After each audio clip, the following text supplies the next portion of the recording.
Hey, help support the show by joining the Patreon or becoming a YouTube member. Also hit that like button to subscribe if you want more Cavs-focused content. All right, man. I'm not gonna lie. I've seen y'all trade. I've seen your trades on social media. I'm gonna do a video reacting to these trades. I believe Tony has already done a video reacting to some of these trades. And it has become obvious to me the Cavs are not gonna get better doing any of these trades. Like none of these trades, I'm like, oh man, sign me up for that. That's definitely gonna happen. Like there's nothing there. Like the funny thing about Darius Garland trades are people are constructing trades for Darius Garland that would help this team be better only if they retain Darius Garland.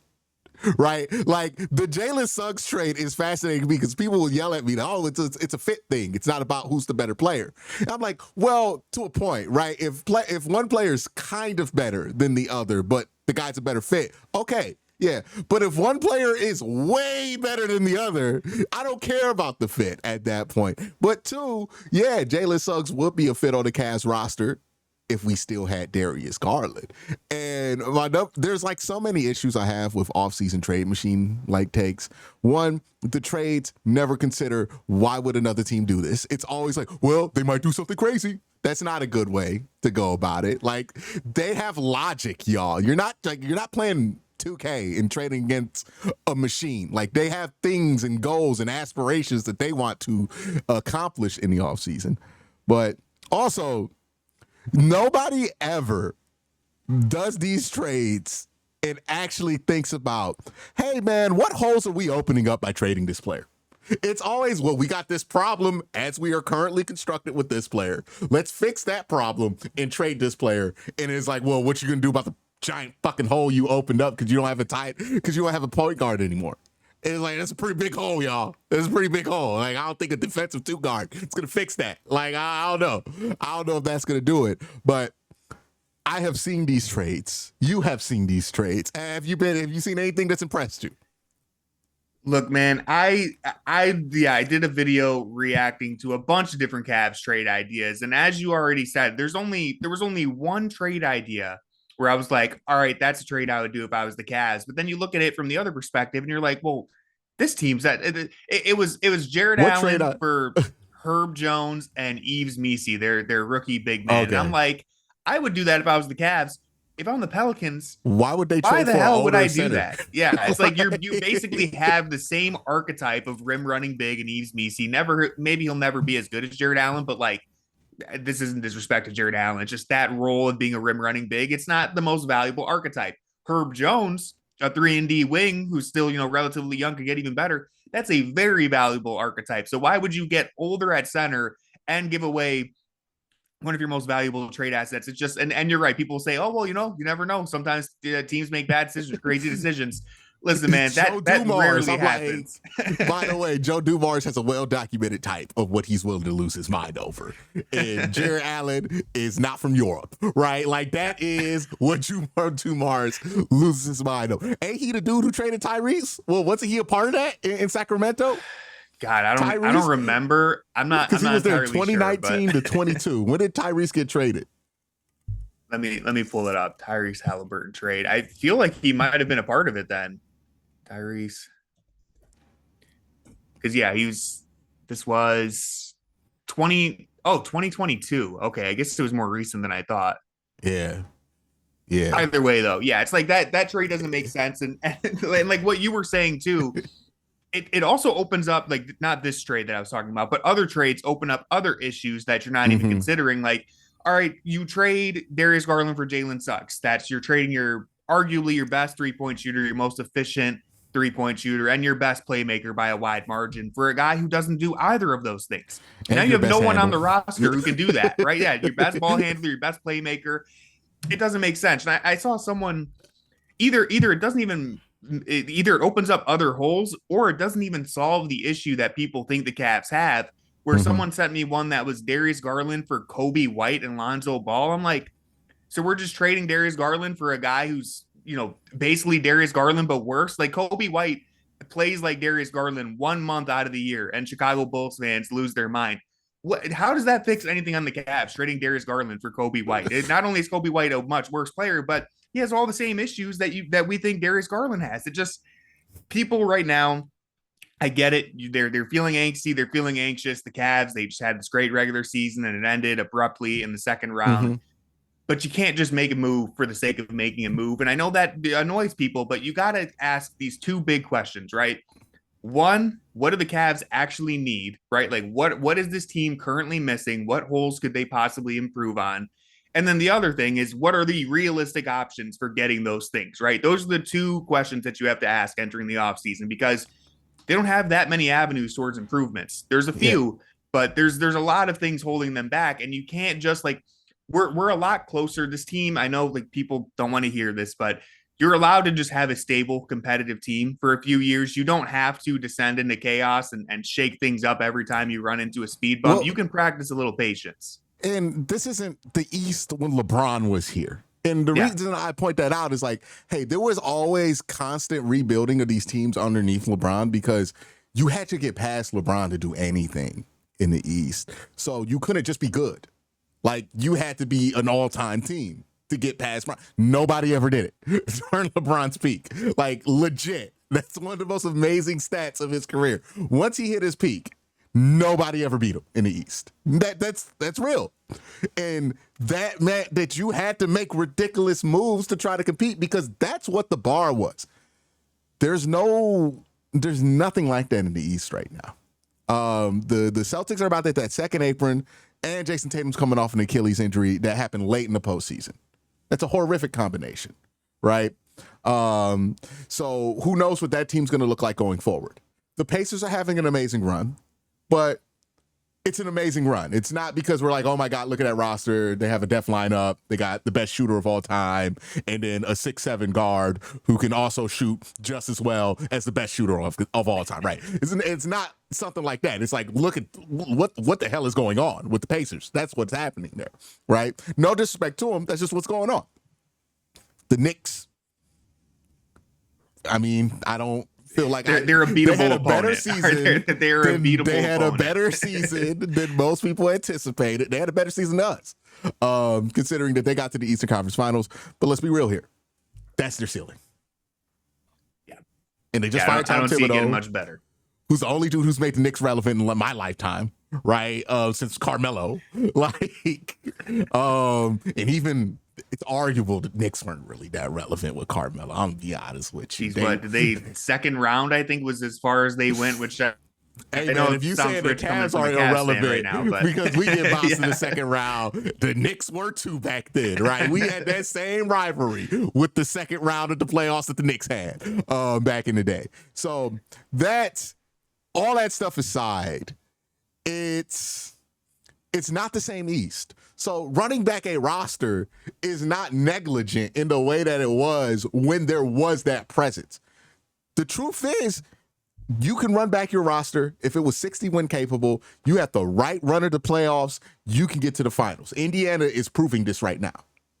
They ran back that roster. People thought they were going to blow it up. They brought in Pascal Siakam, right? Made some moves. That's not a super team, right? But they're in the NBA Finals right now because they played the best basketball at the right time.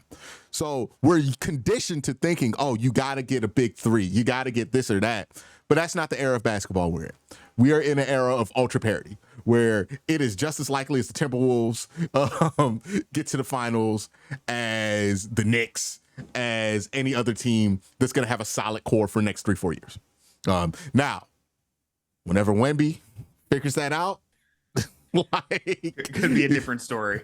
Hey, look, then somebody's going to come. Oklahoma City, they don't win this finals, it could get nasty, right? They got a lot of assets, right? Giannis could end up over in San Antonio, and this can change very quickly. I'm not saying they should do this for the next 5 years, feel comfortable with it, but we know that unless something drastic happens in the offseason, that's likely going to be what it is, especially in the East, where you're talking about losing Giannis. Joel's stuck there, but they stink, right? Like, it is what it is. And Joel has been aging fast for a while. So there is all of that. That means that you have room to be patient.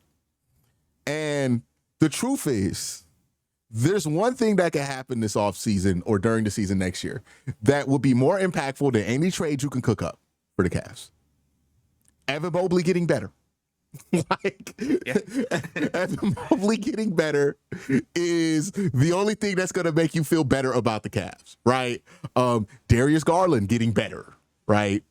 A lot of the Cavs' avenues for improvement are internal because, one, yes, second apron, cap situation, all of that. But I don't like couching all of that in that. The truth is, when you're a 60-win team, your avenues to get better are usually internal. Like, there's not one, like, what did the Warriors win 70 games and then brought in KD? That is the one time in history that a 60-plus win team was like, all right, let's bring in a free agent. Let's make a big trade, right? Other than that, that's not what happens because you're really close if you can win 60 wins in the NBA. You're usually pretty close. When you have 3 All-Stars, 2 All-NBA players on your roster, you're usually really close. And it's the most tried and true way of getting better. But people shit on it all the time. Like, I can count on my hand the number of teams that got better simply by allowing their best players to get better. And it would be an endless list of teams.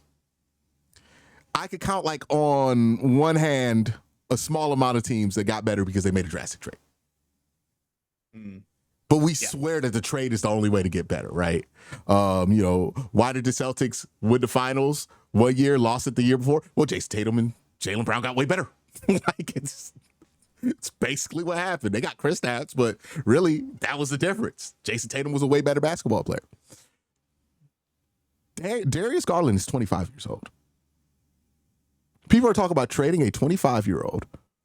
Now, Tony, I don't know if you've ever heard of this obscure phenomena in sports, but there tends to be a trend that players in sports in general, but especially basketball, tend to play their best basketball from ages about 26 to 32.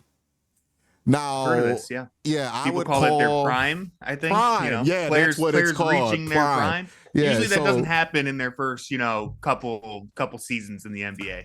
And I would be wary. I know it's a new theory. We're cutting edge science here, sports science. This analytic stuff. But this analytic theory called a prime would tell us that Darius Garland's probably about to enter his prime, right? Where he's at his most physically and mentally mature, combined with relative athletic ability. Now, he might have a shorter prime than others because he plays a very volatile style of basketball. Right. And if you want to have a conversation about, hey, should we get ahead of this Darius Garland thing if the opportunity comes? I do think there's a conversation to have with it. We're like, hey, you might want to get ahead of a couple of things here. I think I don't think they have any reason to do it this season, but I think there is also something to getting ahead of like Donovan Mitchell, because I worry about players who use as much lift on their jumper, aging as Donovan, right? And his game relies a lot on athletic ability. So, like, if you want to get ahead of that stuff in a couple of years, I get that. But right now, it's just not the time. I mean, Donovan Mitchell was the same age Darius Garland is right now when he got traded to Cleveland. And I was going to mention that. Yeah, he was still in Utah when he turned 25. He was still a member of the Jazz. And think about how much better Donovan Mitchell has gotten since then. Now, I don't expect Darius Garland to make that caliber leap or anything, but like, it just goes to show, like you said, this crazy new thing that we're calling, players reaching their prime. It's not smart to punt on a 25-year-old who's already made 2 All-Star games, who, when he was fully healthy and playing at his peak this year, was in all NBA conversations most of the season. I know he didn't stink second half of the year, but he dipped off a bit and fell out of those conversations. But the point is, and you kind of already mentioned it, listen, man, the Cavs right now where they are, the reason why it's hard for them to make any trades or improvements is, one, the second apron, all that. Like, I get it. There's financial stuff, but really, the roster's like, it's damn near complete already, right? Like, there's a few things that you can point to, backup big, backup point guard. I'm sure we'll talk about that. But on the roster, you got the defensive player of the year. You got all NBA talents. You got a 25-year-old all-star point guard who's probably just about to enter his prime. You got the coach of the year, 2 6-man of the year candidates. It's like, this thing is loaded. It's about as good of a roster as you can build. Now, there's areas you can point to, like there's no super teams in the NBA, as you were saying, right? There's no flawless, bulletproof team in the NBA, and the Cavs certainly aren't one of those either. But they have about everything that you could imagine right now. And so the reason why I'm saying that is because yes, they can find different ways to improve, and a lot of that might be internal development, but so many people feel this like irresistible urge to fire up the trade machine and start changing things, but you don't want to overreact and nuke the foundation of your 64 win team when the NBA is still wide open. When you could still reasonably look at next season and say, like Boston, maybe they're kind of out of the picture with the Tatum injury. Maybe Giannis is gone. Maybe Indiana isn't as hot or peaking at the right time next season. Maybe New York doesn't get any better. You could make a case that the Cavs run it back, slight internal improvements, and they're in the finals next year. And then who knows what could happen on the Western Conference side if there's an injury to OKC, or if a different team gets hot and makes it to the finals that the Cavs match up well against. You have to leave these opportunities open. If you make a knee-jerk reaction trade this summer and you miss, that's the big thing, right? Everyone wants to make a trade because they think it can make the team better. But if you miss, like if you whiff on a trade that just completely backfires, you look at a team that right now probably feels pretty, it's hard to project into the future, but the Cavs probably feel like they're set up for some sort of long-term success, some sort of long-term championship window. But if you completely miss on a trade right now, you might kneecap that and cut it short. So that's why I'm not just make the wrong trade against. Yeah, I'm not against all trades, but you got to be careful. Effect that leads to like Evan Mobley's axing out in 2030 something or something like it. This shit happens, right? Yeah, it does. We have seen this happen in Cavalier history because that's what they panicked and just started making trades after like LeBron. After they traded for the big three in Boston, and the Cavs were like, oh, well, the trade we want's not there. We don't want to make that trade. We'll just get Shaq. We'll get Ben Wallace. We'll get this and that, right? And next thing you know, LeBron's looking around like, this team has no way to improve. My second best player is Mo Williams. My third best player is Zajunas Ilgauskas, who's cooked at this point. Why would I stay here, right? Yeah. And then, boom, bounced, right? Where maybe there was something to just waiting for the right deals to come up and having some patience there. And it's funny to me that we can all, in hindsight, point at Nico Harris and go, what a joke, right? Of a GM, right? And point out all of his mistakes and all of this. But they were advocating for the Cavs to do the same stuff that Nico Harrison did. Because you know what, like constantly panicking and making moves and trading makes you end up as the Mavericks, where you look at them and go, damn, you know what'd be really good, really enticing? A team in the West that had Luka Doncic, Jalen Brunson, and Kristaps Porzingis. Man, yeah, it's like you got to hold on to your pieces, man. You can't just, because if you give them all away and it doesn't work out, you're screwed. And there's a point. I think we both agree on this. Like right now, the Cavs aren't at that point. Would the Clippers be if they had Shea? Oh my God, yeah. It hasn't worked very well. You look at the teams that have made like the big all-in moves for, I would say, not necessarily aging stars, but just older stars. It hasn't worked out recently. The Bucks with Dame, the Clippers going for Paul George, the Suns going for Kevin Durant. I'm sure there's more examples that I can't think of off the top of my head, but like the Cavs all-in move was to go get a 25-year-old star in Donovan Mitchell. I don't see any reason that move has opened up their championship window. Hopefully long term. Again, it's impossible to predict this stuff, but like as soon as you start talking about trading one of your younger guys or core pieces for a guy who's in his 30s or anything like that, well, now all of a sudden you're cutting that window potentially short, and you're opening up a lot of avenues to where things could go wrong. And I think both of us agree right now, I don't think the Cavs are in a position where they need to panic or make a move like that. Maybe next season that's different. Maybe next season they lose in the second round again, and the rest of the NBA, the landscape is changing a little bit, and you have to get more desperate. But right now, I truly don't think they need to get desperate or make any big moves. Now, if there's a move that presents itself that makes sense, I'm all for it. But that's my perspective and why I'm always cautious on these trades. We're like, yeah, I'm not just trading Darius Garland for Jalen Suggs because I think the fit is better, right? Like at that point, you're just Darius Garland is so much better than Jalen Suggs, guys. Like I think we have completely lost how good Darius Garland is as a basketball player. He was almost 50, 40, 90 this season. Right. And it's like we should have realized it when we saw this series against the Pacers where Darius Garland either wasn't available or was not himself when he was on the floor. We didn't have a guy who could dribble the ball and run the offense like a point guard. He just didn't have it. Is like that one meme with a button where it's like one button is give Darius Garland a minimum amount of credit, and the other one is blame it on Darius Garland. Like, Yeah. I'm gonna touch that one. I'm like, it doesn't matter. It's like you could be shown right in the face. Hey, Darius is really important to this team, and people be like, I still think he's too small. And it's like, hey guys, I get it, he's small, but you have no other point guards on the roster. And like, just the hilarity of it all. If we did do this trade, we're getting bounced in 5 by the Magic, right? Next year, Yeah, you're right? making the Magic so much better too. It's like, here you go. Here's everything you needed, Orlando. They would be. There's a reason why Magic fans saw that trade proposal, and basically every single one that I saw on Twitter was like, "Yes, please, like let's go, we'll do this." Let's give him one of the best young 3-point shooters in the NBA to fix their horrific shoot. Oh, he can't defend. Oh man, it's such a problem. Oh my God. Yeah. Wow. Oh no. What will we do? How will we ever hide a point guard? Like, this is the other thing too. Tell me how many all-star point guards in the NBA are good defenders. There's like 2 or 3 of them. I can't go off everybody the list acts like every head, point guard in the NBA not they're named all Darius Garland liabilities. is Avery Bradley or something like They're that. all It's like, liabilities, man. yeah, that's what Evan is there for, y'all. Yeah.